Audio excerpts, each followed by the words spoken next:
কেন এই দোয়াটা আল্লাহর কাছে বড্ড প্রিয় জানেন আমার ভাইরা? কারণ এই দোয়ার মধ্যে তিনটা জিনিস আছে। এক নম্বরে হচ্ছে তাওহীদ, দুই নম্বরে তাসবিহ, তিন নম্বরে তাকরীর। আই রিপিট, আবারও বলছি, এক নম্বরে তাওহীদ, দুই নম্বরে তাসবিহ, তিন নম্বরে তাকরীর। বিশ্বনবী বললেন, দেয়ালে পিঠ থেকে গেলে, চোখে মুখে অন্ধকার, বাঁচার কোনো উপায় নাই, তখন এই দোয়াটা পড়তে হবে। এই দোয়া পড়ে আল্লাহর কাছে ফরিয়াদ করলে বিপদ মুক্ত করবেন কে? আপনারা পড়েননি? এটা পড়বেন আপনারা।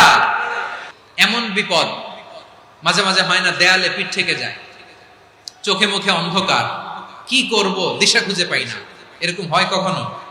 বিশ্বনবী বলেন, কঠিনতম বিপদে যখন পড়বা, দেয়ালে পিঠ থেকে যায়, চোখে মুখে অন্ধকার, বাঁচার কোনো উপায় নাই, তখন পড়বা লা ইলাহা ইল্লা আনতা সুবহানাকা ইন্নী কুনতু মিনাজ জালিমিন।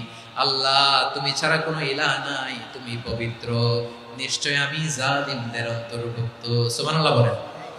এই দোয়া সাইয়েদনা ইউনূস আলাইহিস সালাম পড়েছিলেন যখন মাছের পেটে ছিলেন, এবং অনেক মুফাসসিরিন ইকরাম বলেছেন, অনেক আহলুল ইলমরা বলেছেন, এটা হচ্ছে ইসমে আজম। ইসমে আজম এমন দোয়া যেটা দিয়ে দোয়া করলে আল্লাহ দোয়া কবুল করে, কিন্তু এটা কোনটা, এটা নিয়ে ইখতিলাফ আছে।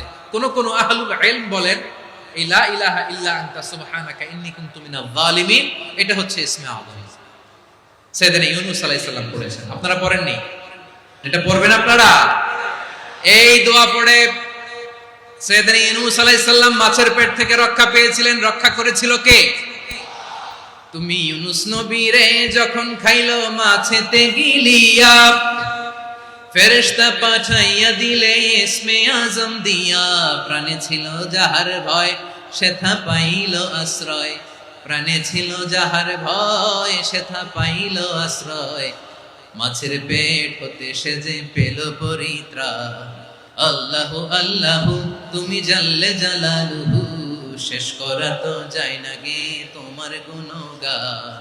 আল্লাহু আল্লাহু লা ইলাহা ইল্লা আনতা সুবহানাকা ইন্নী কুনতু মিনাজ জালিমিন। বিশ্বনবী বললেন, দেয়ালে পিঠ থেকে গেলে, চোখে মুখে অন্ধকার, বাঁচার কোনো উপায় নাই, তখন এই দোয়াটা পড়তে হবে। এই দোয়া পড়ে আল্লাহর কাছে ফরিয়াদ করলে বিপদ মুক্ত করবেন কে? কেন এই দোয়াটা আল্লাহর কাছে বড্ড প্রিয় জানেন আমার ভাইরা? কারণ এই দোয়ার মধ্যে তিনটা জিনিস আছে। এক নম্বরে হচ্ছে তাওহীদ, দুই নম্বরে তাসবিহ, তিন নম্বরে তাকরীর। আই রিপিট, আবারও বলছি, এক নম্বরে তাওহীদ, দুই নম্বরে তাসবিহ, তিন নম্বরে তাকরীর। এ দোয়াটা আল্লাহর কাছে এত পছন্দনীয় কারণ এ দোয়ার প্রথম অংশে আছে তাওহীদ, আল্লাহর একত্ববাদের ঘোষণা। লা ইলাহা ইল্লা আনতা, ও আল্লাহ আপনি ছাড়া কোনো ইলাহ নাই, উপাস্য নাই, এই কথা বললে আল্লাহ বড্ড খুশি হয়ে যায়। সুবহানাল্লাহ পড়েন। এ দোয়ার দ্বিতীয় অংশে আছে তাসবিহ, মানে আল্লাহর প্রশংসা, প্রশংসা সূচক বাণী। সুবহানাক সুবহানাক সুবহানাক, ও আল্লাহ আমি আপনার পবিত্রতা ঘোষণা করছি। সুবহানাক, এই কথা শুনলেও আল্লাহ খুশি হয়ে যায়। সুবহানাল্লাহ পড়েন। এই দোয়ার তৃতীয় অংশে আছে তাকরীর। তাকরীর মানে পাপের স্বীকৃতি। তাকরীর মানে কি?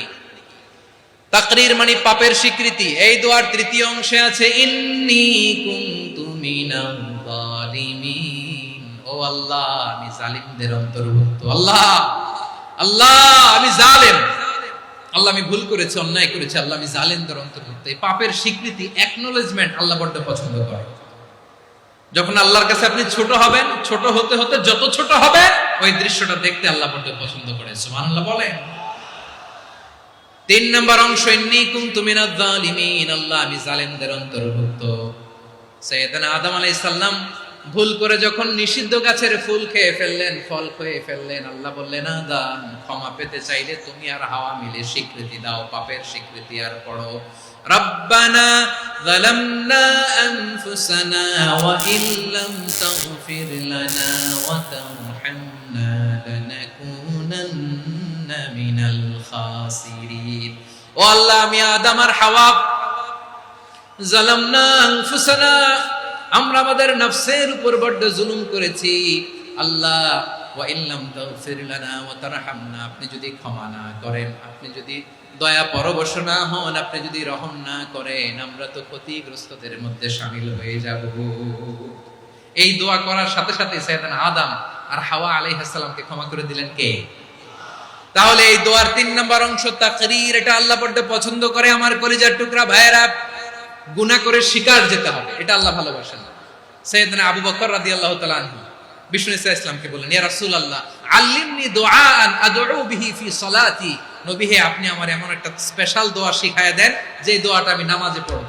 নবী বললেন, তাহলে তুমি পড়ো, আল্লাহুম্মা ইন্নী যালামতু নাফসি যুলমান কাসীরান ওয়া লা ইয়াগফিরুয যুনুবা ইল্লা আনতা ফাগফিরলি মাগফিরাতাম মিন ইনদিকা ওয়ারহামনি ইন্নাকা আনতাল গফুরুর রহিম। সুবহানাল্লাহ। সালাম ফিরানোর আগে পড়েন। ও আবু বকর, নামাজে যদি দোয়া করতে মনে চায় এই দোয়াটা পড়বা, আল্লাহুম্মা ইন্নী যালামতু নাফসি, আল্লাহ জুলুম করেছি আমার নফসের উপর, যুলমান কাসীরা, অনেক জুলুম, ওয়া লা ইয়াগফিরুয যুনুবা ইল্লা আনতা, আপনি ছাড়াই জুনুব, এই পাপ ক্ষমা করার দ্বিতীয় কোনো রব নাই। আছে? এজন্য আল্লাহরে বলবেন, আল্লাহ আমি ছাড়া তোমার গোলামের অভাব নাই, ও আমার রব আমি ছাড়া এই জমিনের বুকে তোমার গোলামের অভাব নাই, কিন্তু তুমি ছাড়া তো আমার দ্বিতীয় কোনো রব নাই। পারবেন বলতে? পারবেন? চোখের পানি ছেড়ে আল্লাহরে বলবেন, আল্লাহ তুমি আমার রব, তুমি আমার সব। কি বলবেন? আল্লাহরে বলেন, আল্লাহ তুমি আমার রব, তুমি আমার সব। আল্লাহ আমি ছাড়া এই জমিনে তোমার গোলামের অভাব নাই, তুমি ছাড়া আমার দ্বিতীয় কোনো রব নাই। একথা বলে চোখের পানি ছেড়ে আল্লাহরে স্বীকৃতি দেন, আল্লাহ আমি পাপী, আল্লাহ এই জমিনে আমার চেয়ে বড় পাপী আর কেউ নাই। ওযু করে সিজদায় লুটিয়ে পড়ে চোখের পানি ছেড়ে আল্লাহরে পাপের স্বীকৃতি দেন, আল্লাহ এমন কোন জুলুম নাই, গুনাহ নাই আমি করি নাই, সগীরা কবিরা, জেনে না জেনে, ইচ্ছায় অনিচ্ছায়, শিরকি বেদাতি সব গুনাহ করেছি। আল্লাহ আকাশের নিচে জমিনের উপরে আমার চেয়ে বড় গুনাহগার আর কেউ নাই। চোখের পানি ছেড়ে আল্লাহরে বলেন, আল্লাহ আমি ছাড়া তোমার গোলামের অভাব নাই, তুমি ছাড়া আমার দ্বিতীয় কোনো রব নাই, তুমি ছাড়া তো কেউ আমার গুনাহ ক্ষমা করার নাই, তুমি আমার রব, তুমি আমার সব। বলতে পারবেন? এই তাকরীর আমার পটুয়াখালীর ভাইয়া, এই স্বীকৃতিটা দেখতে আল্লাহ বড় ভালোবাসে, কারণ আমরা সবাই গুনাহগার, আমরা সবাই কি? বিশ্বনবী বলেন, কুল্লুকুম খাত্তাউন, আ বনি আদম, আমরা সবাই পাপী। সবাই কি? সবাই পাপী। আমরা সবাই পাপী, আপন পাপের বাটখারা দিয়ে অন্যের পাপ মাপি। আমরা যে পাপী এটা ভাবতে মনে চায় না কারো, খালি অন্যের পাপ দেখি আমরা, এটা ভুল। ওর এই পাপ, ও পাপী, ও জালেম, ও জাহান্নামী, এরকম একটা টেন্ডেন্সি। আমার যে কি হালাত এটার খেয়াল নাই। খেয়াল করতে হবে যে আমি সবচেয়ে বড় পাপী, ঠিক কিনা বলেন? আল্লাহর দয়া দিয়ে, আল্লাহর রহম আর দয়া ছাড়া কেউ জান্নাতের চেহারাও দেখতে পাবে না। আমার প্রিয় ভাইরা, এই দোয়া আল্লাহর কাছে পছন্দনীয় হওয়ার কারণ 3টা। দোয়ার প্রথম অংশে আছে তাওহীদ, আল্লাহর একত্ববাদের ঘোষণা। এই দোয়ার দ্বিতীয় অংশ আছে তাসবিহ, আল্লাহর প্রশংসা সূচক বাণী। এই দোয়ার 3 নাম্বার অংশ পাপের স্বীকৃতি।